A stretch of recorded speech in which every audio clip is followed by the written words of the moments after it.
part 2 of our tour of Facebook to reveal some little known secrets and some tips to help you ignite your Facebook page to market your business. And we have covered the overall look and feel of the Facebook page, and we have talked about your branding, we've mentioned the menu, setting out your about info, your story, so it all helps you get found, helps you build a reputation, helps you impress people enough to dig deeper. A lot of what we're going to do now is back-end tools that just help your page perform better. We said that the blue bar is your personal profile menu. The white bar is your particular page menu. Remember this little arrow here that is almost hidden. It's a shortcut to access your pages, groups, ads, activity log. Activity log is quite an interesting one now that I see it, because so often we like stuff, we save a page, we engage with content, and you go, man, yesterday I saw something that I absolutely loved. What was it again? You can go to your activity and find all the stuff you've engaged with on your Facebook page that you otherwise would have lost. Okay, let's talk about this white bar across here. So Ad Center is obviously about your ads. That's a completely different topic. It's a big topic, and it is a treacherous area if you have not done the work to identify your ideal customer and make sure you know your ideal customer better than anybody. Because Facebook gives you the most amazing targeting criteria, but the more specific you are, the better your return on investment is going to be. You need to know exactly what the demographics, the interests, the behaviors, all those things are with regards to your ideal customer, to make sure you put your ads directly in front of them. So don't go boosting ads, doing ads until you have done that work. If you need help with that work, I'm very happy to do the exercise for you. Please direct message me, mail me, info@redmatchstick.com to help you. Next, we are going to talk about this incredibly powerful, one of my favorite tools in Facebook, the inbox. That sounds odd, doesn't it? Go and click there and reveal a treasure chest of information. Right, the inbox is loaded, and here you see some interesting stuff. You have the inbox here if there were any messages, main, done, spam. If a message comes, you get the option to click at the top, and you'll see here you get little ticks, and you can remove it from the inbox so that you keep your inbox clean like your email inbox, and you can very quickly pick up what your messages are in order to deliver good customer service, to make sure you're not missing any leads. Messenger is here, and if you set your page up appropriately, you can set up, I'm going to show you in a minute, automated responders to say you will not be here until whenever, and your automated response is delivered. Instagram Direct, if you have linked your Instagram and Facebook page, you can see your Instagram messages here. I don't know about you, but I often miss Instagram messages. So when I come here to check on my Facebook messages, it's a great opportunity to update. And then you can also here visit your comments and check your comments that's come through on Facebook or Instagram. How fabulous is that, to be able to see your Facebook and Instagram messages from one dashboard? What a treat. Let's talk about the big deal here. Please go to your automated responses and set up everything. Your away message is based on the hours that you put into your away message. Go and do it. because then you get your automated message. You can then go and set the automated message that is sent while your business is closed. Instant replies. This is fabulous. You can set up an autoresponder for people when they recommend your page. Isn't that nice? Set up frequently asked questions that give you the option to set up questions that then feature on the top of the page when visitors visit, and they can straight up ask each of the questions and you set up the answers. Check. Isn't that super? Here's what are your prices. Our services and prices are listed right here on our Facebook page. You have a button label, services, prices. There's the label to my page. Here's another one, what training or coaching, please visit RedMatchstick. There's the button label, RedMatchstick website, and the link. You see how super that is for frequently asked questions. So you're delivering great customer service without people having to wait for a reply. Here you can set up responses to appointments. We're going to talk about them in a minute, but just remember the connection here. You can set up reminders regarding appointments, reminders for messaging, that kind of thing. Automated responders, great way to deliver customer service when you're not there or when people are asking frequently asked questions, to immediately give them a standard answer that is helpful, that gets them moving along with their question faster and without delay. You know, when people have to wait for an answer, they're likely to look for another solution. Right, inbox, important. Tick that high on your list of things to do. Obviously, events is important. Most of you, I'm sure, will be running Facebook events and know how they work. Let's look at appointments. This is a section where you can set appointments. You can make yourself available for people to set up meetings on Facebook.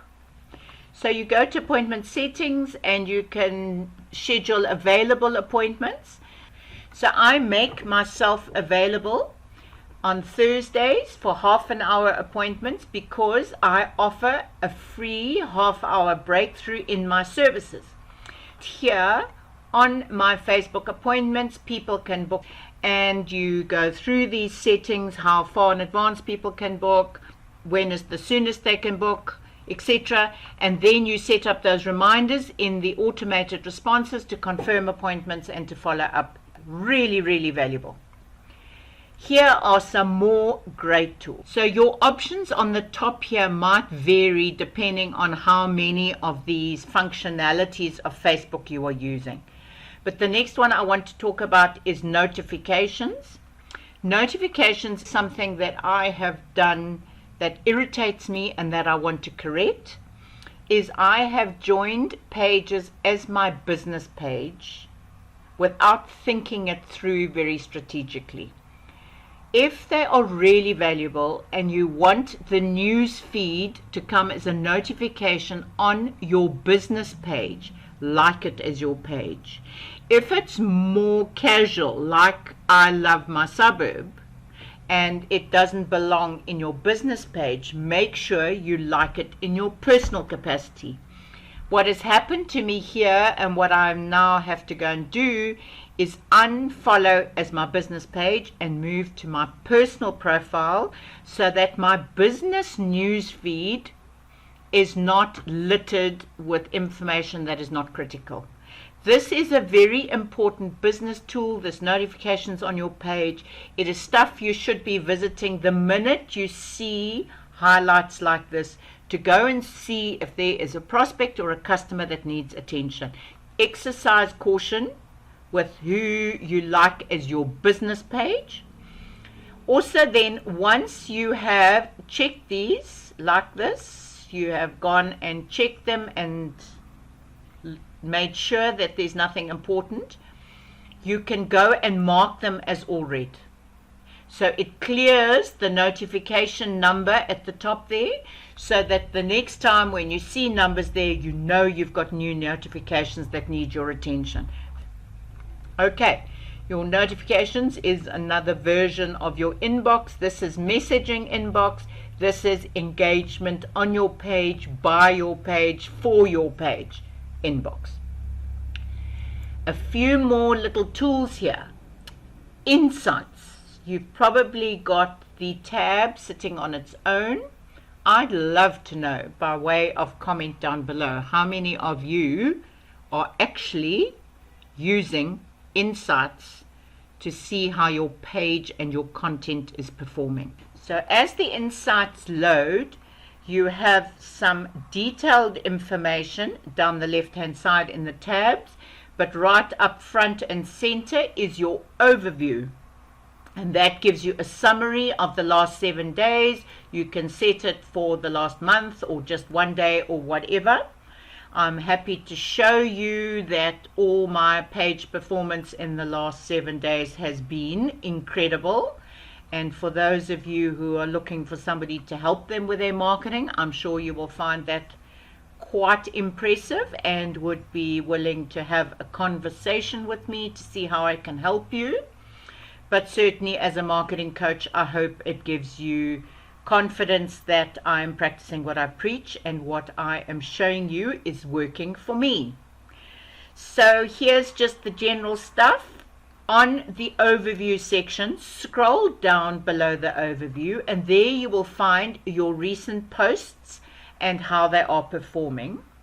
In my content calendar, I say to you, go and find, once a month at least, go and find a post that is older than 60 days and reshare it back to your page, either because you think it should have performed better and you want to test something. Remember, when you test a post or a bit of information or an email, you change one criteria at a time. You don't change the email address and the subject line, for example. Just with a post, you don't now go and post it at a different time and change all the content. You test one thing at a time. So you want to go back 60 days and either test a very good post at a different time and see if it continues to perform, because then you will know which type of content works at which time. This is where, by clicking see all posts, you could go back 60 days and find that old post. But this, folks, is a really great place to get inspiration and to learn from gurus and content that works. Pages to watch, you can add pages, so be it competitors, they don't know that you're watching. You're watching on the QT. And you can click here to see what the latest post is that was shared that was so successful in the last week.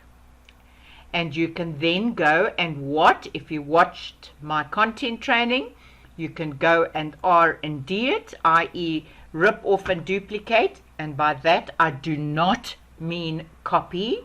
I mean take the idea, go and repurpose it, make it work for you, add your own branding, your own angle, your own personality, and use the concept because it's already been proven. So a great place to get inspiration. When you do your weekly content calendar and schedule your posts, this is a place to go to get inspired for stuff to be a little bit different, to be a little bit cutting edge. I follow people who are really up to date and current, and therefore have great content. So it's interesting to see here, these competitors of mine are 0 up from last week. I'm up from last week, so I am actually performing well in terms of the size of my page compared to some of them. Check how I'm comparing to Kim Goss. I'm up. I had 19 posts versus her 16, and my engagement was 1.2 compared to her 390,000 followers to my 8,000. I think not too bad, hey? That is on your overview page of Insights. The other part I want to show you that's very important, I recommend you go and visit each of these tabs if you are not doing it, to see what information is hidden there and what resonates with you. I'm showing you what I use almost every day and what is very valuable to me. I'm clicking on posts. This is a graph that tells you when your fans are online, what posts types work, which are the top posts from pages you watch. But here, when your fans are online, you obviously want to post for when your fans are online. And you want to post when the graph is growing, not when it's declining, because as you post, new audience is arriving and giving your content a chance to perform. So every day of the week, the graph changes shape slightly so that you can test different times of the day. But here's the caveat and the irritation. A few months ago, Facebook changed this to show in a Pacific time zone. So South Africa is 9 hours ahead. So anything you see here, if I was wanting to post for that peak, 7 o'clock in the morning, it would actually be 8, 9, 10, 11, 12, 1, 2, 3, 4. I would be posting for a 4 o'clock peak in the afternoon. Remember to look at your type of content versus what time. If you're posting for people going on commute, it's easier to post stuff for them to listen to than to actually read. Right now, during lockdown, this graph is looking very different to what it looks like when people are at work. So visit it every week. When you go to schedule your posts, in my content calendar, you will see there is a line that says best time to post. You will go here every day of the week and work out which is your best time to post, so that when you come to schedule your posts, you already have that information and you're giving your content the best possible chance. You've got all the posts. The next part I wanted to show you is videos. I'm not going to discuss it, but I urge you to go to videos. The criteria and the reason for you to make videos up to 3 minutes and preferably longer, because Facebook measures engagement and it will show you how long people are staying with your content. The longer your content is, the longer you can see if it's relevant. If people bomb out, you know you've missed the mark. Facebook likes video and live before any other content, so go and optimize it, learn from your stats and get better and better. Right, now, very irritatingly, I'm clicking on publishing tools. Very irritatingly, Facebook, in its wisdom and its constant updates, took away our scheduling capability from within a status update. That really messed with my creativity, because when I find some great content or find an idea, I want to quickly post it and schedule it to my page without having to go to where we now are forced to go, Creator Studio. First of all, before I go to Creator Studio, and just quickly show the video library. So we are in Publishing Tools, Videos and Video Library.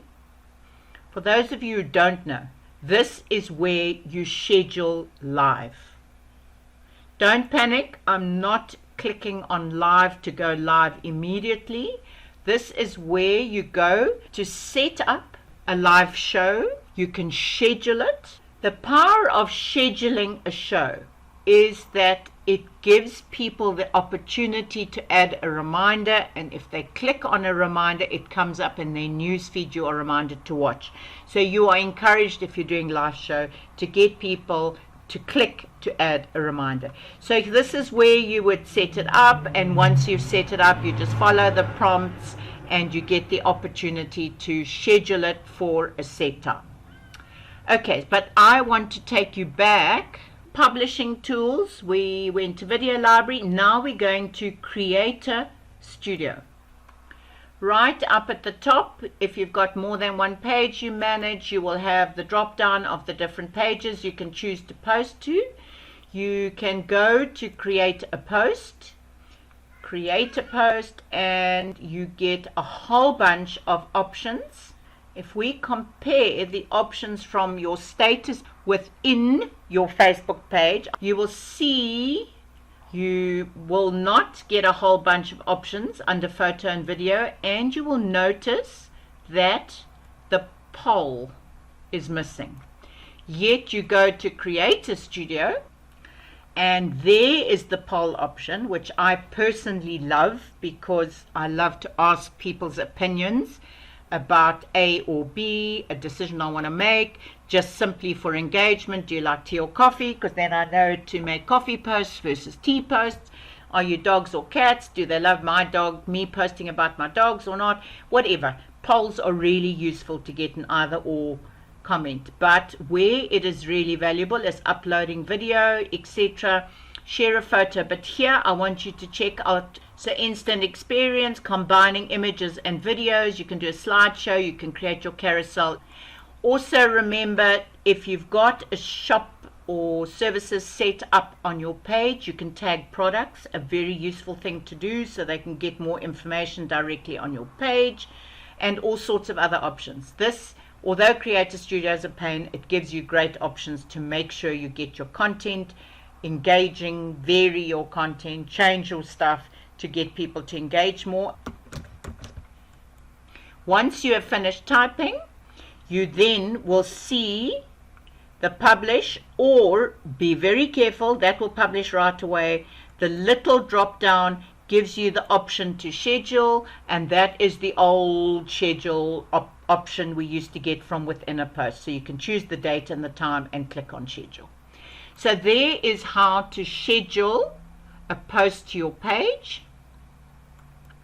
And if you use the content calendar, you will be able to schedule in advance and save yourself a whole lot of time. So we have done all these across the top now. I hope you realize how many tools are there, how valuable this is.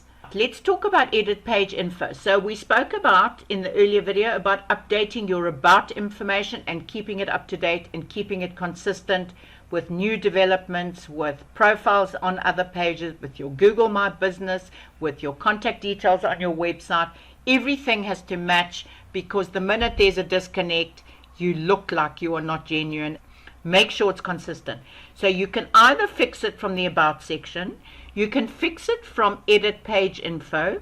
If you click on Edit Page Info, you will be taken to Settings. So I'm not going to click there. I'm going to take you to Settings to show that to you and to show you a couple more things before we finish up this tutorial. So we are now in Page Settings. There's General, there's Page Info, which is where you would update your page info settings, everything we talked about in your About section. Enable Messaging. This is where you would set those tabs and templates I mentioned in the first video that sit on the left-hand side of your page, where you can determine which is your most valuable content for people to see right up front at your page before they scroll through. So you remember live was right up at the top. I don't want photos up there, so I will move photos below videos. So I want services second, then my about, then my reviews, posts and videos. I think I might even want groups above posts, because I have my Keep It Simple Suze RedMatchstick members group, where I deliver additional training, additional support, and we have great high quality members who deliver their expertise to build and support our community. So if you're interested, the KISS group link is down below. It is essential to answer the qualifying questions to gain access to the page. Unless you answer the 3 questions and agree to the rules, you will not get access. That's the only way I can manage the quality of the people who join and who participate in my group, which is built to support and help people. You can choose a template based on your business. So if you go to these, you will see there's a whole bunch that you can choose from depending on which type of business you are. From there, Facebook will organize your tabs in a way they think your audience needs to see the information. You can still go and edit. So if it puts videos up at the top and you haven't put any videos on your page, you can move it right to the bottom. You can still manipulate it. I do tend to change this from time to time to see how it makes my page performance. Everything should be tested, trialed, measured. Do take a screenshot of your overview before you do it, and then a screenshot of your overview a week later, and see how it's helped your page. So that is the tab part I wanted to share with you. The next thing that is critical to share with you is Facebook page roles. This is who is able to manage back-end content on your page, such as these settings we've discussed. Most importantly, the admin on your page is able to delete your page. Did you hear that? Admin can delete your page. You should be very, very careful about who has admin status. There's lots of other status. You can assign people editor, moderator, advertiser. They do not have to be admin to work on the back end of your page. I do recommend you have 2 admins. If you are locked out, or if something happens to you and you're disabled, or you're traveling and you don't have connectivity, whatever it might be, that you have an alternative admin who can do some work on your page. I hope that makes sense. Go immediately after this training. Go and check who has page roles, and if people have admin access that should not have it, go and change it right away. When you change it, don't be nervous. As you go to change it, Facebook will immediately ask you for your login details. Make sure you've kept those safe. You want to add your login details. It is simply a precaution to make sure somebody is not hacking your page and giving themselves admin access. You just go in and add login details. You can either add an email address, or easier still is to get the person you want to add to your page, get them to like your page, and you can then easily mention them and their page will come up. You can, here on Facebook, send feedback if anything is not working on your page. You can send feedback to Facebook. You can show them what is not working. You can send them an issue subject, tell them about the issue, and give them a screenshot of the issue. I have had many issues fixed by Facebook that I have reported that way. So if something's not working, report it. I hope this has been helpful. I hope it seriously ignites your marketing on Facebook. Make sure you download the checklist so you can tick off everything, because you're not going to be able to do it all in one sitting. Tick off all the corrections you've done, because in 6 months you're going to want to come and do it again, and without having to listen to the whole tutorial, you've got the checklist that you can quickly go through and make sure what you have to update is done. Thank you for joining me in this tutorial. I look forward to sharing more valuable training with you in the near future.